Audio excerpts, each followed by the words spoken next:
Hari ini gua ngobrol dengan Dokter Tirta. Ini udah ramai banget yang request nih. Selamat Alhamdulillah. pagi Dokter Tirta. Selamat pagi Bang Radit, idola saya dari zaman di Twitter Bang. Emang iya? Iya Bang, saya buat akun Twitter 2010. 3 orang yang saya follow itu pertama Pocong, Arif, Bina Kribo, sama jenengan. Nggak mungkin.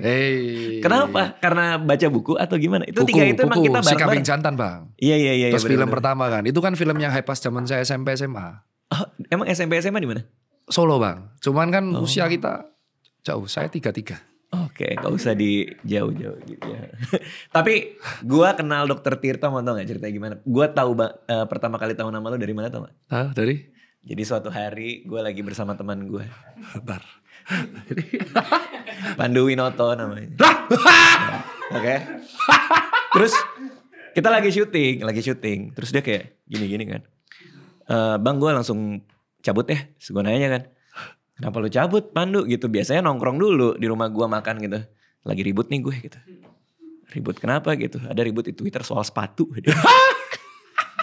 Ribut sama siapa lu? Jelas the only one. Jelas the only one. Namanya Dokter Tirta. Lu kenapa lo ribut gitu? Gak tahu nih, kita mau ketemuan buat nyelesain. Anjing.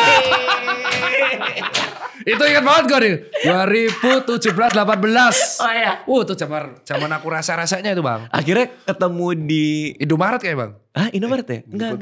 Bukan ya? Bukan. Oh iya, minimarket itu Bang. Oh iya, kayak di Cibubur Junction gitu enggak ya? Iya kan, iya, bener gue tahu. Karena gue ngikutin dia. Gue kayak kabarin nanti ributnya gimana gitu. Karena gue penasaran. Itu gak ribut area. Iya, tapi kan akhirnya ketemu. Terus dia nyobain sepatunya. Iya, nyobain sepatunya. Aku ingat banget setiap adegannya. Terus kita jadi follow-followan dan ternyata saya baru tahu dia fans Liverpool juga. Jadi bertemannya. Jadi berteman. Itu tapi pas aku rese banget. Jadi kalau gak salah dia bahas sepatu Kompas. Sepatu Kompas dia bilang apa? Lupa pokoknya. Overprice apa gitu bukan, mungkin pokoknya membuat terjadi kayak polarisasi aja lah, debat parah banget lah. Terus habis itu aku rese banget, aku ingat. Dan aku saat itu merasa diriku benar dan semua yang salah. Apa sih dia yang kena? Maafkan saya Mas Pandu, kita teman sekarang. Itu sudah saya kubur itu. Era masa lalu itu. Oh iya, udah enggak lah, udah enggak kayak gitu.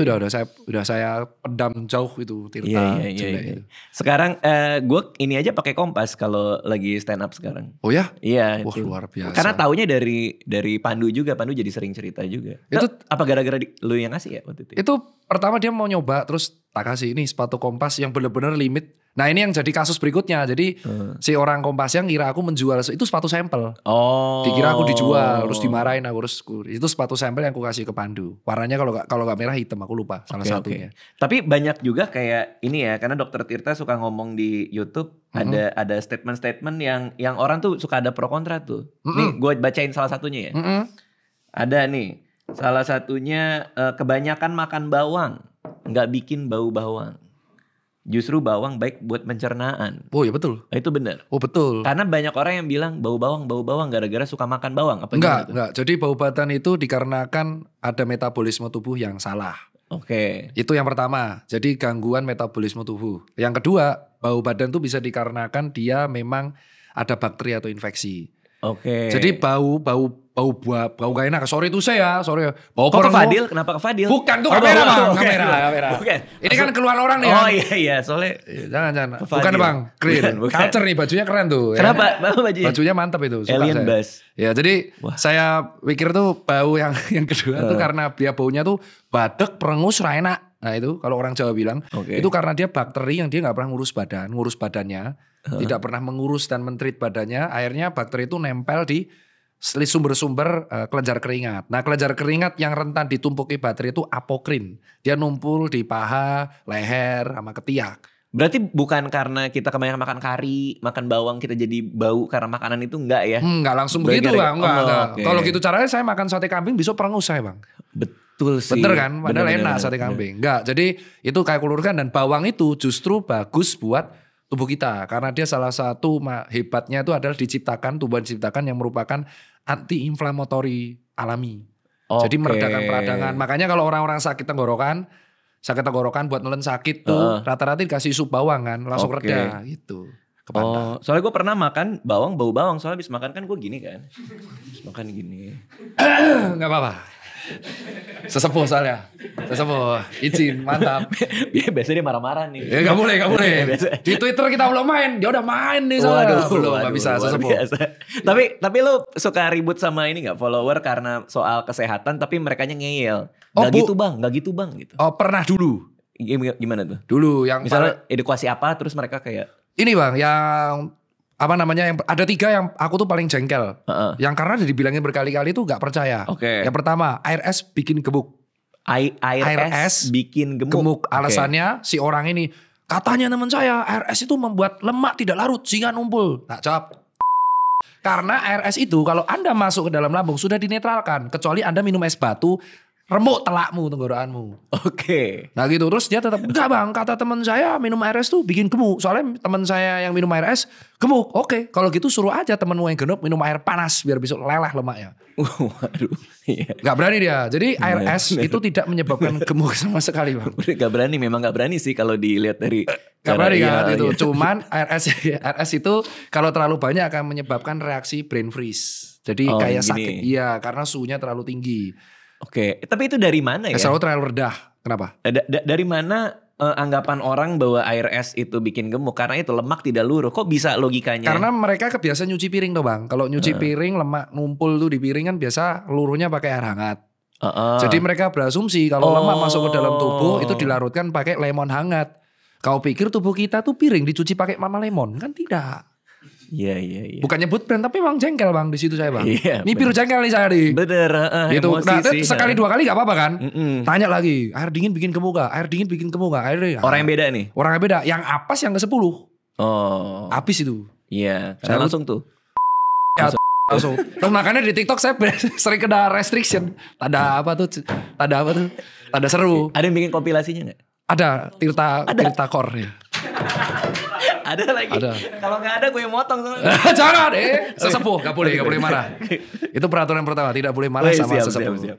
Jadi air es bikin gemuk. Itu katanya ada 3 yang biasa. Yang kedua tidur di lantai langsung itu menyebabkan paru-paru basah. Tidurnya pneumonia berarti. Ya. Dia pikir. Jadi dia pikir ini akibat. Jadi dia bilang ini akibat teman saya tidur terus dok di lantai, dia besok sakit jantung. Kok sakit jantung? Karena paru-paru basah. Jadi paru-parunya basah menyebabkan sakit jantung. Gitu terus ngomongnya. Besok ya, saya tuh tidak boleh tidur di lantai dok, nanti paru-paru basah. Saya jawab lah, mana kalau paru-parumu basah udah mati kau, tenggelam. Tenggelam, mati. Nggak tahu caranya gimana, kau mati pasti. Terus paru-paru itu sudah ada cairannya untuk mengurangi gesekan ketika dia mengembang kempis. Nah, paru-paru tuh kalau di lantai itu nggak masalah, cuman kedinginan aja, hipotermia, tapi tidak menyebabkan paru-paru basah. Berarti hipotermia itu kan kondisi yang benar-benar badan sangat kedinginan sekali. Iya, tapi kan maksudnya hipotermia bukan yang drastis. Kalau hipotermia drastis, misal kita di Gunung Everest, betul jadi pneumonia. Tapi paru-paru basah di sini kan tidur di lantai itu sebenarnya hal yang harus dibantah dan nggak sekali 2 kali, tapi berkali-kali. Jadi Anda mau tidur di lantai, tidur di mana terserah. Yang penting jangan tidur di jalanan. Itu bukan paru-paru basah. Ya nanti digarong sama dinsos. Iya. Itu paru-paru kelindes ya kalau di. Nah yang terakhir Bang. Yang terakhir itu adalah apa? Yang terakhir? Yang terakhir itu baru mau ditampol lo barusan. Gua ngeliat tadi. Langsung gini, mau ditampol lo barusan lo. Potong-potong ini. Iya. Tuh, baru mau ditampol gua lihat tuh. Langsung gini. Iya.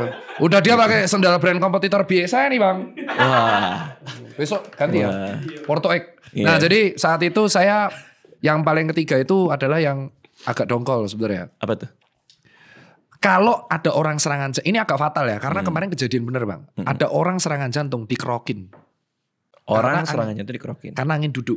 Tunggu. Jadi maksudnya kalau orang kena serangan jantung. Jadi kalau ada orang kena serangan jantung, mereka asumsi itu angin duduk, maka anginnya dikeluarin dengan cara kerokan. Itu salah fatal, itu malah menyebabkan kematian. Jadi serangan angin duduk itu adalah bahasa slang. Dari bahasa panggilan atau alias dari orang kena serangan jantung.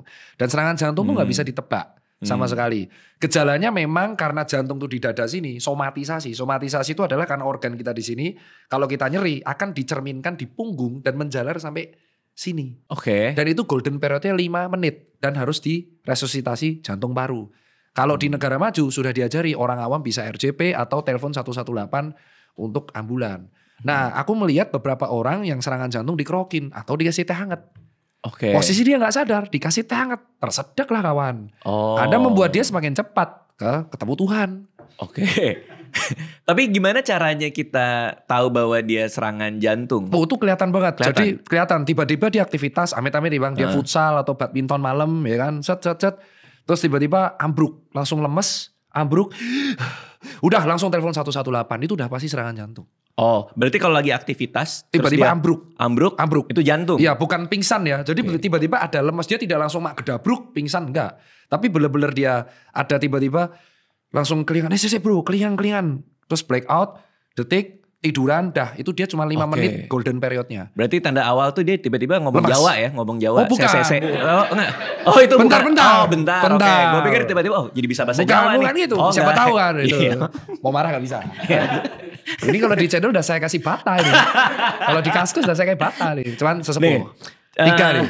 Apa namanya si Anissa istri gue. Iya. Itu kan gue suka main futsal. Apalagi sama si Fadil. Oke. Yang yang tadi bawang ini. Oh, waduh Amit. Saya gak bilang loh Bang. Tadi kan ini. Oh iya betul. Terus gara-gara berita-berita orang abis futsal pada tepar ya. Amit lewat lah. Ya lewat pada sakit jantung segala macam. Gue udah gak boleh lagi. Nah terakhir itu sampai kita main futsal pakai ini ya, pakai Garmin ya. Oh pakai Garmin. Apa? Pakai Garmin? Iya untuk ngecek. Smartwatch? Iya ngecek itunya. Paten kali kau. Kenapa emang? Main bola pakai Garmin? Iya kan untuk ngecek dari jantung. Wih, lebih parah dari CR7 kau ya? Iya. Pakai 2 lagi. Gini. Iya. Oke pakai Garmin karena buat ngecek jantung. Iya karena kan ada denyut jantung ya. Benar. Nah dia sampai nelponin asisten nanyain gitu-gitu. Nah gue tuh juga jadi worry kan. Sampai akhirnya cek jantung juga nih di rumah sakit. Yang deket Simatupang ini di scan pakai cairan anget apa segala macam. Iya betul. Iya betul kan banget. aman sih gak ada plak gak ada apa gitu. Tapi gimana caranya kita tahu bahwa kan usia udah 40 nih. Betul. Gimana caranya kita tahu bahwa ini olahraga masih aman. Ini olahraga nggak ada kemungkinan kena jantung. Itu gimana caranya gitu? Nah untuk ngeceknya itu adalah simpelnya kayak gini. Kita harus sadar sama riwayat masing-masing Bang Radit. Oke. Misalkan saya nih, kita bercermin. Orang yang terbiasa olahraga sejak umur 17 tahun. Terus ketika dia olahraga berat di masa tua. Itu akan lebih tidak beresiko. Jadi dia mau futsal ngoyo, mini soccer, sepak bola, basket, badminton. Dia tidak akan lebih beresiko karena dia sudah terbiasa dari umur 17. Oke. Tapi kalau orang tersebut belum pernah olahraga, tidak konsisten olahraga, dan tiba-tiba di usia tua dia olahraga berat, itu yang beresiko jantung rata-rata. Oke. Jadi kalau kita sadar masing-masing, kita futsal. Futsal itu kenapa lebih serangan jantung? Karena lapangannya pendek. Jadi sering terjadi pivot dan sprint. Beda sama lapangan besar, kita dikasih kesempatan untuk sprint, jalan kaki, kerjasama 11 orang. Tapi kalau di futsal kita kan cepet banget pivot sama kayak basket, badminton. Nah kalau dia ternyata tidak pernah olahraga, bahkan lari aja gak pernah, angkat beban gak pernah, dia cuman pure futsal seminggu sekali, dan langsung berat, langsung pengen jadi striker terus, itu akan lebih kena serangan jantung. Ibaratnya mobil mau nyebut merek lagi lah. Mobil X yang hanya cuma dibuat antar jemput anak, tiba-tiba dibuat drag. 4 kilo, jebol Bang pasti. Oke, jadi artinya kita tahu dulu nih, emang sering gak sadar olahraga? diri. Ya, kalau Bang Radit sadar, aku dulu sering lari ya selama 10 tahun. Nah pasti futsal 15 menit gak apa-apa. Terus yang nomor 2, jangan gampang kobong. Namanya fun football. Kobong tuh apa? Kebakaran. Aduh gimana ya, gampang ke-trigger. Gampang ke-trigger sama lawan. Kalau ternyata kita sudah tahu tuh fun football, ya jangan kita jadi kompetitif. Kan rata-rata kayak gitu. Lihatnya fun football, tapi tackle-tacklannya sampai parah, terus gelut. Bener. Ya kadang-kadang juga suka ke bawah sih. Lagi main-main gitu. Panas, gue tackle palanya kan. Kok kayak Sergio Ramos. Agak lontar. Jadi itu yang pertama kedua tuh ada kesadaran masing-masing. Nah pas aku lihat ada riwayat orang yang nuwun sewu kayak innalillahi ya, bukan kita. Dia lewat karena olahraga berat. Saya melihatnya tuh ternyata H-1-nya dia jet lag. Jadi naik pesawat lebih dari 5 jam. Itu capek Bang. Naik pesawat itu ngebuat posisi tubuh kita tuh kehilangan kalori banyak, dehidrasi, dan harusnya nggak boleh olahraga malamnya. Oke. Terus kedua, kurang tidur. Dia tidur cuma 3 jam. Nonton MU kalah pula. Udah nonton MU. Itu Fadil lagi tuh. Nonton MU kalah. Sorenya futsal. Udah dia pasti rentan cedera itu. Iya. Stresnya banyak, kurang tidur. Nah beda sama fans Liverpool, begadang kan happy, pucuk. Terus yang nomor 3 itu Yang ketiga, dia udah tua, jarang olahraga, ngerokok, ngopi, di kantor lagi dimarahin bosnya. Wah, habis itu pas olahraga. Karena dia apa? Karena dia lagi stres. Iya, stressful dan itu. Semua tekanan itu. Dan stres dalam kerja itu meningkatkan potensi loh Bang. Dan itu yang dilupakan banyak orang. Dipikir kalau kita stres kerja itu tidak kehilangan kalori. Tidak itu. Stres yang terbesar dalam 1-24 jam itu adalah stres saat bekerja, stres psikologis. Nah, sekarang lagi rame juga orang meninggal di meja kerja kan? Hah? Iya, ada beberapa orang yang Langsung kecapean kerja. Nggak tahu, pokoknya tiba-tiba diem meninggalnya di meja kerja. Ini berita di mana Bang? Ada teman-teman gue yang di Twitter ya waktu itu ya. Teman gue lagi gini ya, tiba-tiba kecapean. Itu rata-rata karena pressure yang berat Bang. Jadi kerja itu kan bukan berarti kita kena AC, kita tuh kan tetap dehidrasi. Kebetulan keringatnya nguap kena AC. Terus kedua, kita intake makan, stressful, berat, tekanan. Nah, kita kan nggak tahu pembuluh darah kita tuh ada plak apa enggak. Nah ini yang kita bahas nih, pembuluh darah itu yang paling sering. Pembuluh darah kita yang dicek sama abang itu. Iya, Bang Dika. Nah itu untuk mengecek pembuluh darah kita tuh ada sumbatan nggak. Karena menyebabkan kematian rata-rata itu. Pembuluh darah kita itu kan panjang banget Bang. Ada arteri, ada vena. Dan itu kalau dijentrengin, jentrengin bahasa Indonesia. Dipanjangkan, itu berkilo-kilo. Nah kita nggak bisa tahu Bang, kita tuh ada sumbatan di pembuluh darah mana, jari atau mana. Nah kalau apesnya, tiba-tiba kita berkegiatan berat, sumbatannya itu copot nih dari jari. Nyumbat di arteri koronaria. Koronaria itu adalah yang ngasih makan jantung. Kesumbat. Pas di situ Pas lagi. di situ udah jantung yang bagian itu akan tidak bisa dapat sari-sari makanan kan. Tidak dapat darah. Serangan dia. Infark namanya. Kalau nutup di otak, stroke dia. Betul. Nutup di paha, dia nanti jadi PAD. Ya, PAD itu? Penyakit arteri kesumbatan arteri di daerah kaki. Oh, kayak varises gitu apa? Kalau varises di vena. Varises juga, varises itu karena sumbatannya itu masalahnya adalah vena itu kan tidak seatletis arteri. Dia naiknya darah itu ke jantung cuman pembuluh darah kempes nih, urat-urat nih, kempes-kempes. Itu karena ada katup-katupnya. Iya. Nah kalau kita kegiatan berat atau ototnya gede, dia akan kedesak. Nah kalau kegiatan besar, kita nggak langsung peregangan, dia akan kejepit. Jadi terjadi bendungan, pembuluh darahnya nyebar jadi gede, itu varises. Makanya ini kelihatan ini ya, ini yang jalur ini yang paling gede ini ya. Ya ini vena. Ini venanya juga agak tebel ya di sini ya. Gak usah nakut-nakuti Bang. Enggak itu. Itu tato Bang. Oh tato. Udah mau dihilangin gak bisa. Oh iya oke. Oh gitu ya ini Abang. Ini podcast bahas apa sih? Oke. Ngopi dulu ya Bang ya? Iya. Terus ada lagi nih. Membantah Mecin bikin bodoh. Nah itu jelas Bang. Itu kayak kebelet buang air besar terus pegang batu. Nggak ada hubungannya. Iya betul. Pernah ngomong kayak gitu berarti? Pernah. Itu gimana tuh? Kan Mecin katanya banyak orang bilang bikin bodoh lah apa segala. Jadi itu istilah itu kita flashback. Jawabannya adalah Micin tidak bikin bodoh. Selesai, case close. Kenapa bisa bilang gitu? Jadi di zaman ada penelitian, Micin itu adalah nama lain dari monosodium glutamat. MSG. MSG. Orang-orang tuh ngomong MSG tapi nggak tahu bahwa glutamat adalah salah satu komponen dari asam amino non esensial.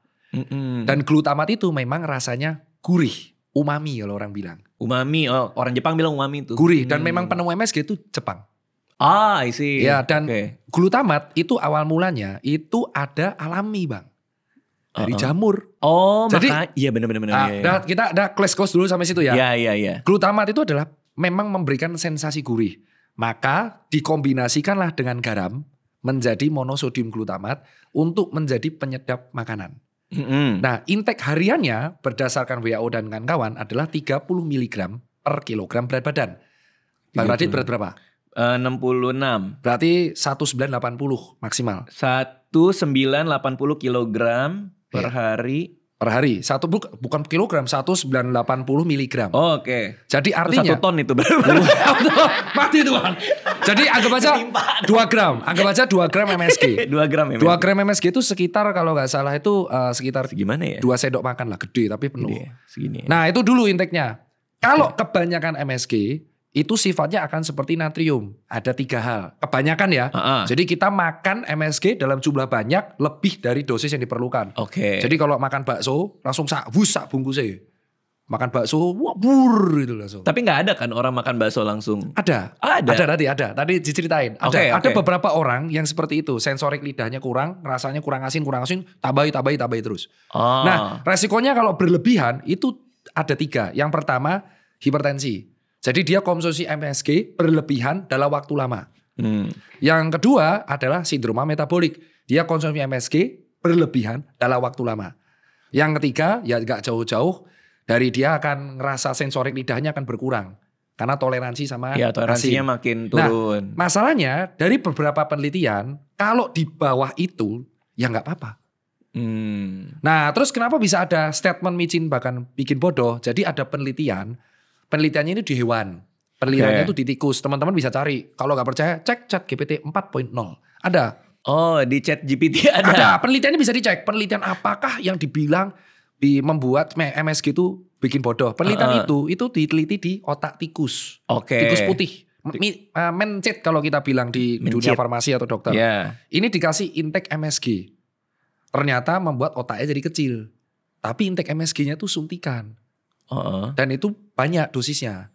Oh, artinya kalau kita pakai hitungannya Dokter Tirta tadi sudah jauh melebihi. Iya, jadi kan? Jangan berlebihan. Selama aman, nah ternyata selama aman itu sifatnya jadi kayak garam. Jadi karena lucunya soalnya kayak gini, oke saya nggak makan micin, oke. Tapi Anda mengganti rasa gurih itu dengan garam yang ekstrim. Karena sama aja. Sama intake natrium kita tuh 2 gram per hari. Langsung dipukul rata 2 gram per hari. Nah terus kita ngerasa kayak wah saya nggak pakai MSG kok. Terus saya pakai garam dapur. Tapi banyak mencapai 2 gram sama jadi hipertensi juga. Karena memang katanya yang banyak bikin hipertensi adalah konsumsi garam yang berlebih kan. Iya, garam. Itu yang paling utama. Betul, kan, karena glutamat ini kalau mau dijadikan penyedap harus dicampur sama garam. Makanya disebutnya MSG. Nah, kejadian ketiga kenapa kok muncul narasi itu? Karena muncul adalah sindrom namanya Chinese Restaurant Syndrome. Itu udah dibahas di mana-mana. Ya itu. Jadi MSG ditemukan di Jepang, terus digunakan oleh restoran-restoran Chinese yang pada waktu itu booming di Amerika. Dan saat itulah mulai muncul narasi bahwa kamu hati-hati makan micin karena menyebabkan karsinogenik dan kawan-kawan. Yang mana akhirnya di penelitian dibantah, nggak ada. Maksudnya kenapa? Kenapa ada Chinese Restaurant Syndrome? Karena gurih banget, karena orang anggap itu enak banget. Nggak, artinya ada pihak yang bilang bahwa ini terlalu rame ini restoran Chinese ini gitu? Iya, jadi disebutnya Chinese Restaurant Syndrome. Bisa di sejarahnya di situ. Dan akhirnya tuh masuk kemana-mana dan ada image bahwa micin bakal bodoh yang sebenarnya kita harus luruskan. Bahwa kamu konsumsi berlebihan is not good for your life tapi after long effect. Tapi kalau misalkan makan ya sesuai dengan dosis anjuran dan kamu juga hidup sehat dan makannya juga bukan ultra processed food ya gak masalah. Karena sama kayak gula ya. Gula pun juga ada takarannya kan. Betul. Kalau berlebihan baru gak bagus. Betul, kayak contoh. Satu piring nasi. 1 mangkok nasi, itu gulanya tidak lebih banyak dari 1 botol minuman teh. Jadi soda gitu. Teh yang berpemanis. Itu tuh cuma separuh nasi gulanya. Jadi artinya makan nasi itu dianggap racun kan. Kayak wah jangan makan nasi dia bikin gemuk. Nasi itu gulanya itu cuma separuhnya dari minuman teh ini. Nah inilah yang harus orang tahu bahwa kita harus lurusin. Jadi makanan itu ada yang bermanfaat. Selama dia dikonsumsi dalam jumlah tertentu. Dan bagiku, dan bagi penelitian yang lain, MSG itu masih dalam batas normal.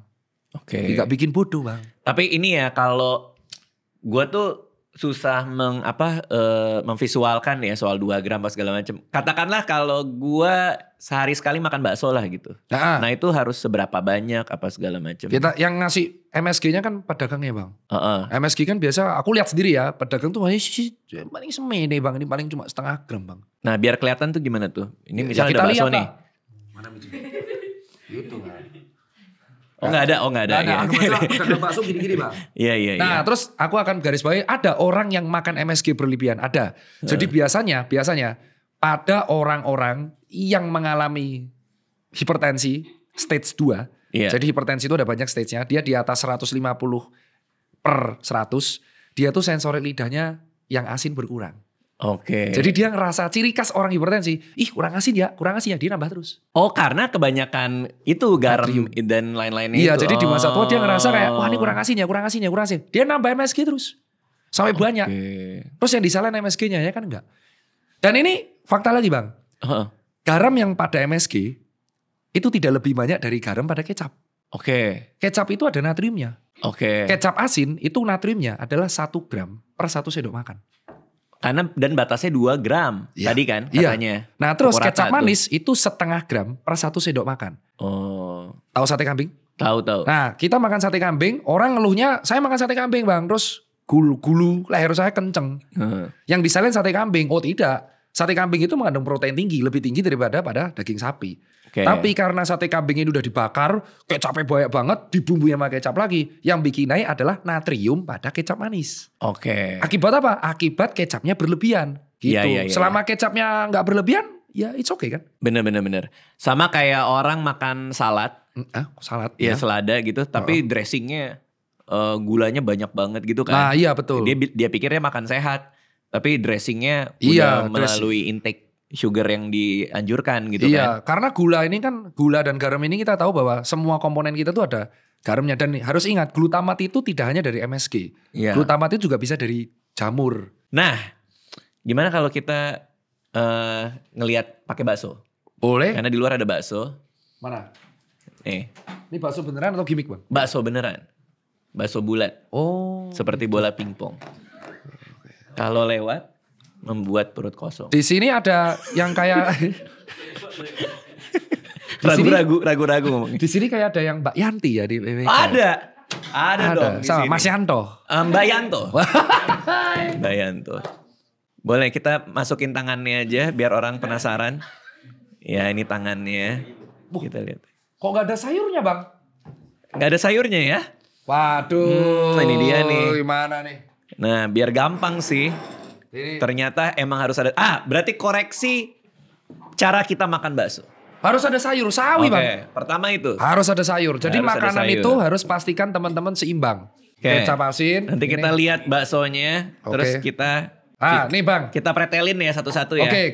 Kita bahas kebiasaan. Nih enggak apa-apa, ini pakai ini. Ini bakso nih contohnya ya. Terus ini bakso. Pertama orang makan bakso akan pertama seruput dulu biar rasanya.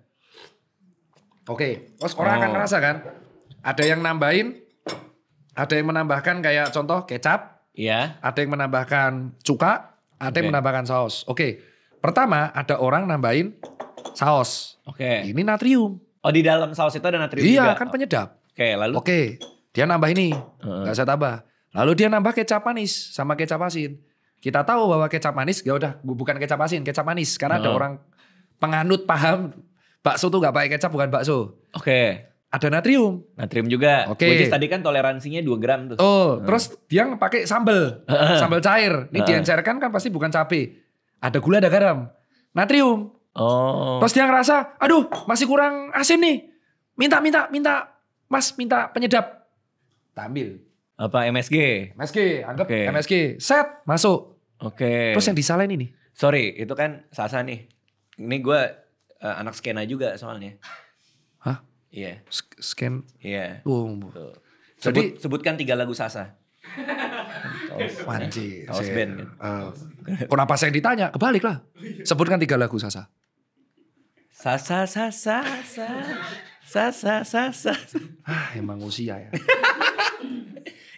Bisa pas banget ya. Iya. Ada ini mangkoknya ada itu. Ya ini bukan skenario ini. Pas banget ya.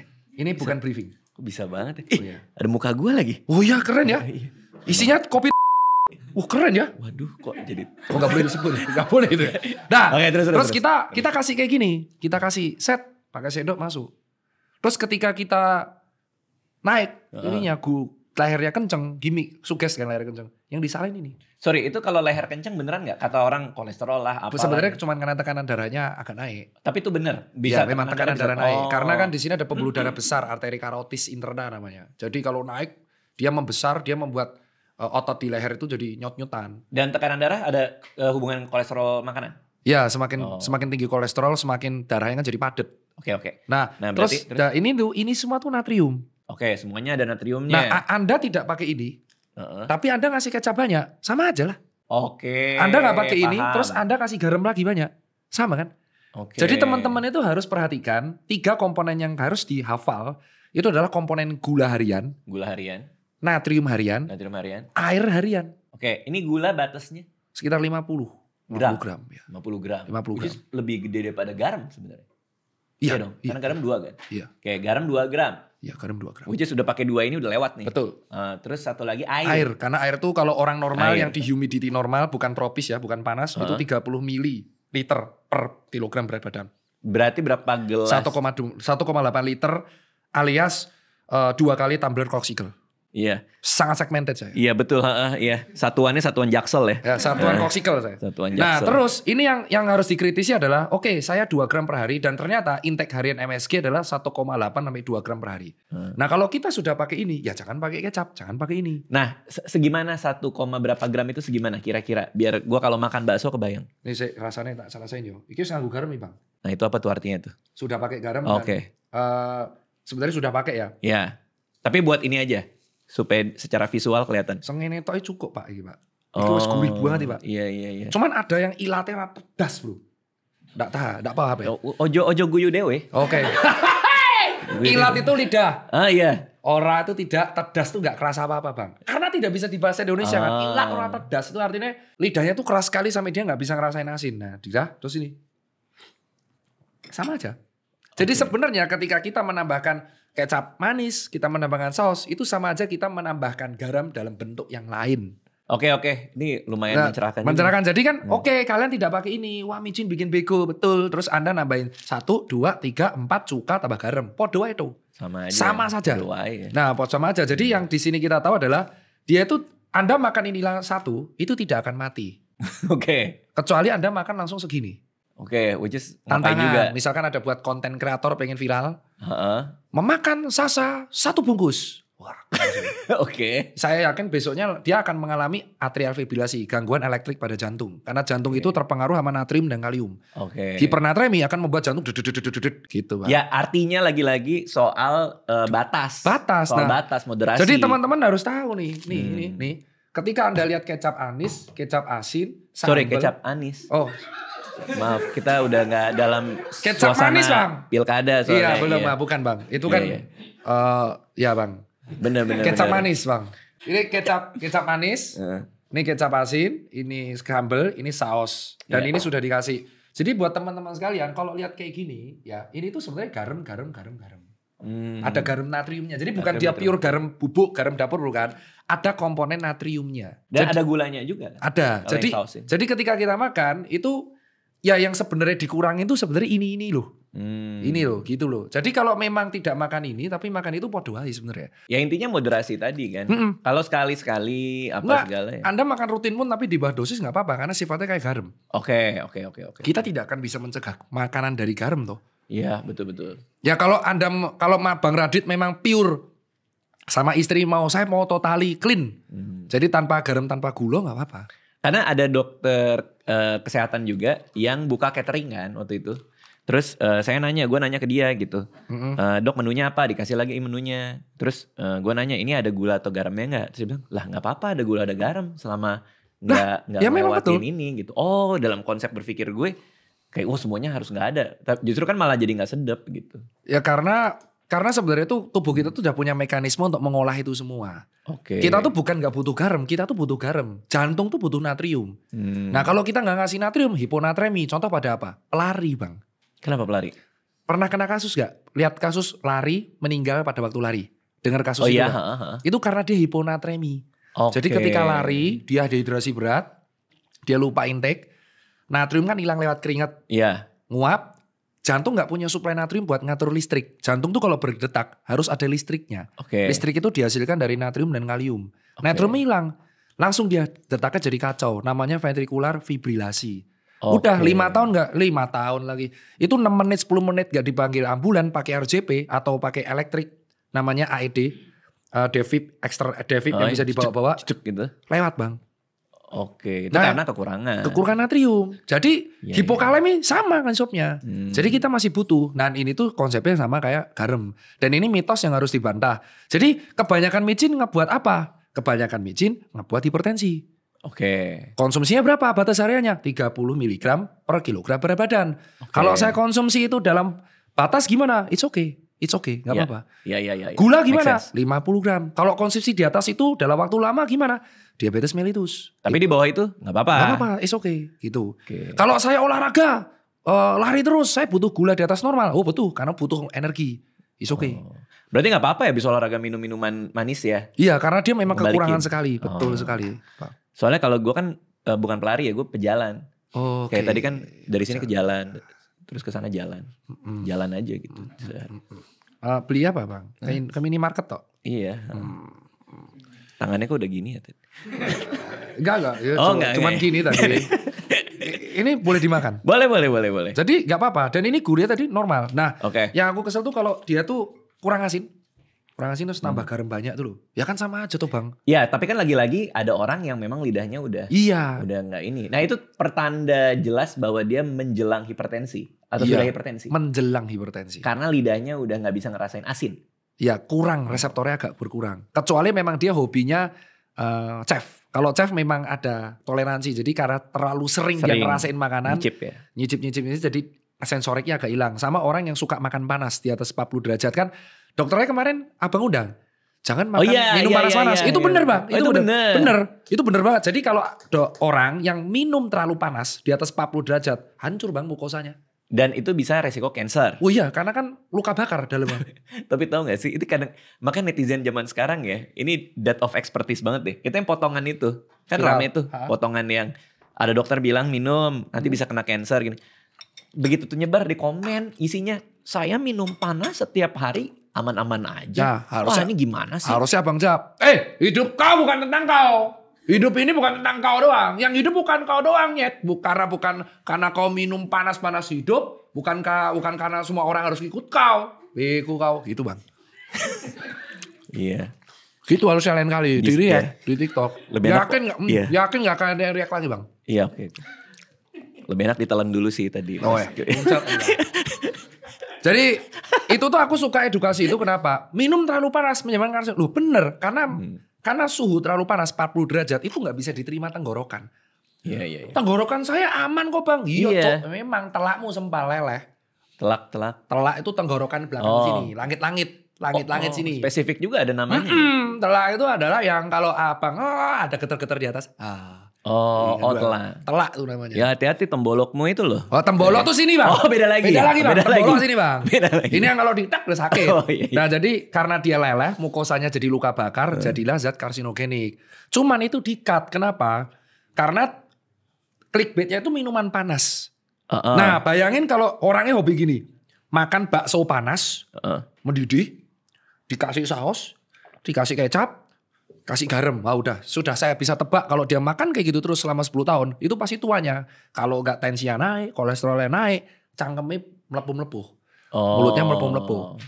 Contoh yang paling simpel gini. Anda coba minum yang panas banget. Mungkin masuk, tapi sini tuh jadi kayak kebas. Lidahnya membesar. Oh iya? Kayak kapalan.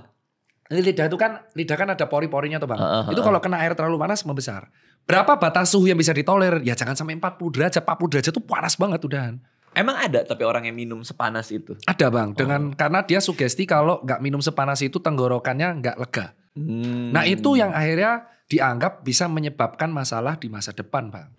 Itu bener, cuman clickbaitnya dipotong. Nasibnya sama kayak aku, sering dipotong di clickbait. Iya dipotong terus akhirnya orang taunya sepotong terus lagi ngamuk kan. Saya nggak apa-apa minum kopi anget ya karena anget itu nggak sampai 40 derajat. Yang dibahas tuh panas. Sama kayak air es. Saya minum air dingin nggak apa-apa. Iya bukan air es. Coba Anda makan es 0 derajat, kunyah aja terus-terusan. Brain freeze itu lama-lama. Iya. Ini kalau ini cold plunge lagi rame juga tuh. Apa itu bang? Berendam di air banyak esnya. Itu katanya bermanfaat itu apa? Itu bermanfaat kalau habis olahraga bener bang. Misal Bang Dika basket 60 menit langsung berendam. Jadi kalau berendam air dingin habis olahraga itu akan meredakan peradangan. Peradangan pada kaki atau tangan. Yang ujung-ujung namanya distal ekstremitas. Tapi kalau pegelnya sudah 3 hari, abang harus dapat yang malah yang air hangat. Makanya sering dikasih kalau ke fisioterapis pakai infrared. Ya. Ya itu untuk air. Gitu ya itu untuk hangatnya. Jadi kalau akut itu dingin, kalau kronis itu panas. Oke, kronis itu artinya nggak kelar-kelar tuh. Ya nggak kelar-kelar, berarti sudah ada masalah cedera. Nah cuman bagi orang yang gym pengen bulking, angkat beban, hypertrofi, tidak disarankan habis diangkat beban berendam. Karena yang ada pembuluh darahnya malah menyempit sehingga pembesaran ototnya malah berkurang. Oke. Kalau orang nge-gym yang pengen bulking itu justru dia sauna karena biar tambah gede. Jadi ngaruh itu? Ngaruh bang. Kan sering kan kita lihat nge-gym ada fitur sauna kan. Tahu. Habis nge-gym sauna. Itu tujuannya bukan hanya untuk menghilangkan air atau keringat. Karena keringat itu kan air yang uap. Tapi membuat pembuluh darah kita di otot itu berkembang semua bang. Oke. Kadang gue gabungin sih, gue push up di sauna kan. Tapi orang kayak boleh keluar nggak gitu kata. Untung Untung. tahan ya. Terus ini nih, ini karena ada Dokter Tirta gue jadi mau banyak nanya ya. Oke. Ini olahraga malam. Kan banyak yang bilang jangan olahraga malam, berbahaya. Itu gimana tuh? Kita definisikan deh badminton deh. Nah olahraga malam itu malam. sebenarnya it depends Bang. It depends dari satu hari Bang Radit itu ngapain satu hari itu. Misalkan Bang Radit sudah stres kerja. Misalkan orang-orang yang ini pejuang cuan rumahnya di Bogor. Oke. Naik KRL jam 3. Jam 4 mereka bangun jam 3, jam 4 udah siap-siap. Jam 4:30 mereka dari stasiun. Set naik KRL. Sampai sini paling jam 7, 3 jam udah habis di jalan. Sampai sini kerja. Ternyata bosnya marah-marah karena KPI dia tidak tercapai. Iya. Anjir si tolol kau. Habis dia KPI tidak tercapai. Pusing dia. Wah duer meledak gitu kan. Iya toxic Terus, juga tuh. Banyak Bang kayak gitu Bang. Okay. Jam 3 dia harus pulang lagi ke Bogor. Capek, antri, macet di jalan. Apalagi kalau stasiun Manggarai atau Tebet itu udah kayak war Bang. Sampai rumah jam 9.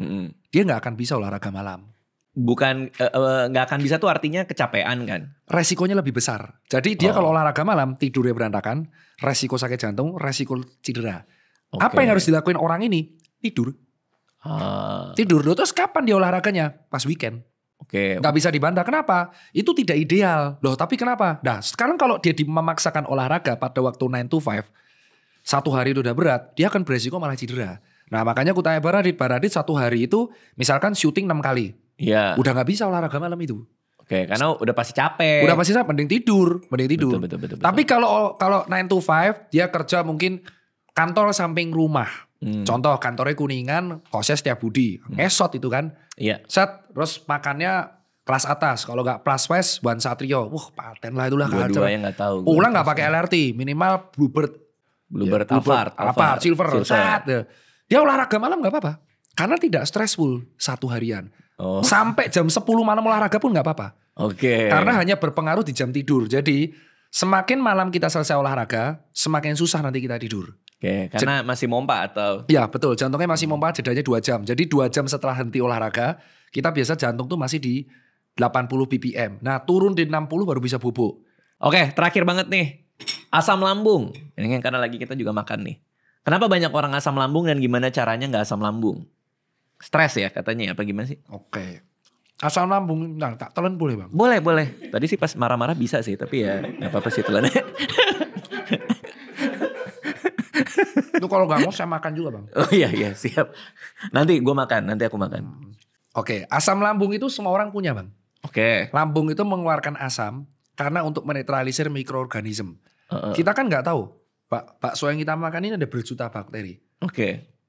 Abang coba nanti undang kreator yang hobinya tuh ngonten pakai mikroskop dulu. Ada ya? Viral itu, keren itu. Jadi dia tuh selalu ngomong, kita berdiri di telapak meja ini. Di meja, telapak tangan, kok berdiri telapak sih? Telapak tangan kita taruh di meja. Ini bakterinya udah banyak Bang. Bakterinya? Bakterinya banyak Bang. Banyak, Terus bakteri ini akan masuk lewat mulut. Karena ini udah terbuka. Nah tugasnya asam lambung itu mengeluarkan acid atau asam di pH 3,5an. Untuk mendestroy semua bakteri yang masuk atau kelolosan lewat tenggorokan. Lalu? Lewat kerongkongan. Nah, tapi ada kadarnya manusia itu asam lambungnya keluar tanpa disuruh. Karena gaya hidup yang buruk. Asam lambung tuh keluarnya kayak jadwal, kayak Google Kalender. Bro, jam 9 gue makan ya, lu keluar. Jam 2 siang aku makan, lu keluar ya. Nah dia keluar sesuai jadwal. Suatu ketika Bang Radit jam 2 siang lupa makan. Dia udah keluar duluan asam lambung. Nah kalau asam lambung keluar, tidak ada yang diolah. Yang diolah adalah dinding lambung. I see. Nah dinding lambung kalau diolah sakit Bang. Itu ibarat tangannya Bang Radit kena asam sulfat. Panas kan.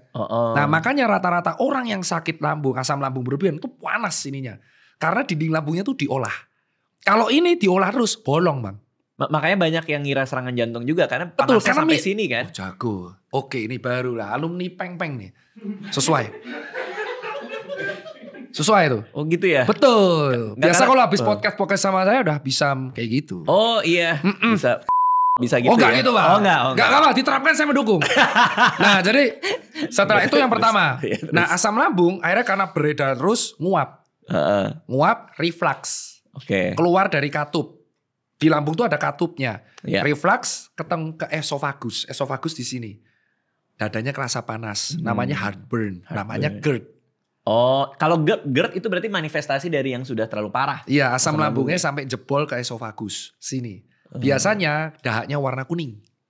Karena asam lambung tuh warnanya kuning hijau. Oke, yang ketiga. Ternyata gas yang ngumpul di lambung. Maka dia tiap 10 menit sendawa. Ya, kayak sekali kayaknya cukup sih. Cukup. Kayak gitu. Nah, itu. Nah, terus orang bilang itu kan masuk angin. Ya, bener Bang. Itu kan normal. Bener. Ini gue jadi mau makan nih gara-gara takut telat makan nih. Terus. Nah, terus yang terakhir itu adalah nanti saya muncrat. Oke. Yang terakhir itu kalau itu kan angin atau gas, betul. Karena perut kita, usus kita, lambung kita itu isinya gas. Nah, ketika ada masalah pada usus dan lambung, kita itu gasnya keluar lewat 2 lubang. Kalau enggak sendawa, ya kentut. Yeah. Makanya ketika dikerokin bisa kentut, itu sugesti karena relaksasi. Itu. Jadi manfaat kerokan itu memang ada. Karena dia ngerokin, dia akan membuat otot itu rileks. Sehingga ketika kita rileks, saraf parasimpatis yang bekerja, kita sendawa. Jadi orang dikerokin, wah saya sendawa, anginnya keluarga. Itu angin dari lambung sama ususmu sebenarnya. Nah ketika kita demam, flu, itu asam lambungnya juga berlebihan. Makanya kalau orang sakit demam, itu rata-rata dia gas yang ngumpul semua. Karena aktivitas pencernaannya jadi berlebihan semua. Ada yang sampai diare. Nah terus gimana biar kita mengontrol asam lambung? Kontrollah pola makan. Yang betul adalah makan sering tapi sedikit-sedikit. Kalau sudah ada gejala. Jadi asam lambungnya keluar, dikasih lagi makanan. Dikit doang, air putih pun gak apa-apa. Nah terus jangan langsung makan banyak, kalap. Jadi makan siang, tetelan 2, nasi 2. Wah chaos tuh Bang. Terus habis itu dia lupa makan lagi. Jam 9 baru makan, gitu aja terus. Itu lambung bolong. Nah apa yang terjadi kalau lambungnya bolong? Maka asam lambung akan keluar dari lambung menghancurkan organ yang lain. Yang paling dekat, usus. Oh itu ada yang sampai kayak gitu? Sampai ususnya hancur gara-gara sama? Iya, jadi harus laparotomi, dibedah total. Astaga. Nah makanya memang penyakit lambung itu jarang menyebabkan kematian. Sangat jarang. Tapi kalau tidak diubah, dia berpotensi merusak. Jadi dia tidak mematikan, tapi menyiksa. Karena kalau asam lambung ini udah nyiksa, bolong Bang, beneran bolong lambung itu. Jadi bolongnya itu cuma nyangkut di tengah. Jadi nanti kalau ada makanan masuk, bolongannya ketutup, nyerinya hilang. Ada yang bolongnya itu makanannya hilang, makanannya ketutup baru sakit. Ada, itu ciri khasnya harus dia apa? Endoskopi yang pakai selang dari dicek hidung, dari sini cek, sakit itu. Nah kalau luka terus tidak ditangani, apa yang terjadi? Cancer. Dan semua tuh hanya karena telat makan kan? Iya, sebenarnya. Semua karena telat makan. Which is gaya hidup lagi. Gaya hidup. Nah itu karena telat makan toh. Yang kedua, kebanyakan garam, hipertensi. Kebanyakan gula, diabetes. Selama kamu makannya sesuai dengan dosis, tidak ada yang harus ditakutkan. Kalau kamu insecure, kamu tinggal melihat, oh seminggu aku udah olahraga belum? Minimal 150 menit per minggu. Minimal. Kecuali kamu memang pejuang cuan yang susah, ya udah rapel di weekend. Tapi minimal olahraga tuh 150 menit. Mencuci, benerin genteng, jalan tadi ke minimarket tuh bukan olahraga. Iya. Tadi enggak ini sih. Bukan. Pejalan tuh bukan olahraga. Oh iya maaf. Ya, bukan. Maaf. Jangan diulang ya Bang ya. Ya oke maaf. Ya. Itu aktivitas fisik. Aktivitas fisik. Bukan olahraga. Olahraga itu kalau detak jantungnya di atas 90 atau 100 BPM. Wah ini pokoknya pembicaraan kita tuh semuanya kalau gue bisa highlight adalah soal moderasi ya. Jadi kalau semua masih dalam batas wajar ya nggak masalah gitu kan. Termasuk olahraga pun, olahraga juga harus dalam batas wajar kan. Betul, kecuali atlet.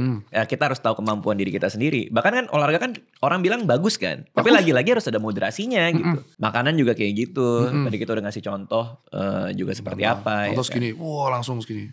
Iya betul. Itu mau dipakai lagi sih tapi oke lah. Wasin tenan Cok. Ya tadi Anda sendiri yang nambah itu. Ada rekamannya kalau mau. Ya makanya kalau itu contoh tadi kebanyakan ya, kan ya, siap. Itu kalau dimakan terus selama setahun hipertensi Bang. Tapi kan orang macam apa yang menambahkan segitu kan? Ya ini barusan mencontohkan bahwa memang harus sesuai moderasi, ya kan? Asin banget Bang. Semua yang berlebihan memang tidak baik, ya kan? Oke ini untuk menutup ya Dokter Tirta nih. Ya. Pegel juga nih.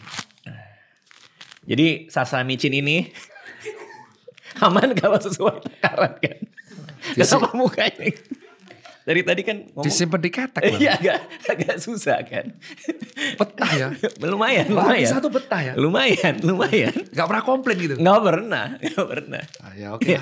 Jadi intinya sasa micin ini kalau dikonsumsi sesuai takaran aman ya. Betul, selama 30 miligram per kilogram berat badan. Oke, karena dia mengandung bahan alami nih. Ada apa tuh? Kayaknya tetes tebu, Pak. Oke, terima kasih Dokter Tirta udah main ke sini. Ya. Kita lanjut makan baksonya. Terima kasih semua yang udah nonton ya.